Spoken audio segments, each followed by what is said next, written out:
DK ಸಂಪುಟದಲ್ಲಿ ಕೆಲವರಿಗೆ ಸಚಿವ ಸ್ಥಾನ ಬಂದಿಲ್ಲ. ಇದರಿಂದ ಏನು ಕಾರ್ಯಕರ್ತರು ಹಾಗೂ ಅವರು ಕೂಡ ಅಸಮಾಧಾನ ಇರ್ತಾ ಇದ್ದಾರೆ. ಬನ್ನಿ ಮಾತಾಡಿಸ್ತವನ ಸರ್.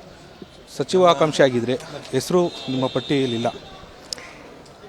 ಕಾಂಗ್ರೆಸ್ ಪಕ್ಷದ ವರಿಷ್ಠರಿಗೆ ಮನವರಿಕೆ ಮಾಡೋಕ್ಕೆ ಭಾಳಷ್ಟು ಪ್ರಯತ್ನ ಮಾಡಿ ನಮ್ಮ ಜಿಲ್ಲೆಗೆ ಕಳೆದ 20 ವರ್ಷಗಳಿಂದ ಅನ್ಯಾಯ ಆಗಿದೆ, ಅದು ಸರಿಪಡಿಸಲೇಬೇಕು, ಈ ಸಲ ಕೊಡಿಸಲೇಬೇಕು ಎಂಬ ಒತ್ತಡವನ್ನು ನಾವೆಲ್ಲರೂ ಹಾಕಿದ್ವಿ. ನಾನೊಬ್ಬತ್ತಲ್ಲ, ಒಗ್ಗಟ್ಟಾಗಿ ವಿತ್ ರಿಸರ್ವೇಷನ್ ಪ್ರಪೋಸಲ್ ಮೂವ್ ಮಾಡೀವಿ ನಾವು. ಜನರಲ್ ಬಂದರೆ ನನಗೆ ಕೊಡ್ರಿ, ST ಬಂದರೆ ದದ್ದಲ್ ಬಸನಿಗೆ ಕೊಡ್ರಿ, SC ಮಾದಿಗರ ಬಂದರೆ ವಸಂತ್ ಕುಮಾರಿಗೆ ಕೊಡ್ರಿ ಎಂಬ ವಿಚಾರಗಳನ್ನು ಇಟ್ಕೊಂಡು ಮತ್ತು ಲೋಕಸಭಾ ಸದಸ್ಯರು ಕೂಡ ನಮ್ಮ ಜೊತೆಗಿದ್ದರು. ಕೊಪ್ಪಳ ಇವರೆಲ್ಲರೂ ಒಕ್ಕಟ್ಟಿನ ಪ್ರದರ್ಶನ ಮಾಡಿ ಹೇಳಿ ಬಂದಿದ್ವಿ, ಕೊಟ್ಟಿಲ್ಲ.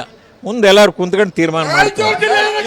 ಏನಾದ್ರು ಮುಖ್ಯಮಂತ್ರಿ ಅವ್ರನ್ನ ಅಥವಾ ಸಿದ್ದರಾಮಯ್ಯ ಅವ್ರನ್ನ ಭೇಟಿ ಮಾಡಕ್ಕೆ ಯಾರನ್ನ ಭೇಟಿ ಆಗಂಗಿಲ್ಲ, ನಾವು ಯಾರನ್ನ ಭೇಟಿ ಆಗಂಗಿಲ್ಲ.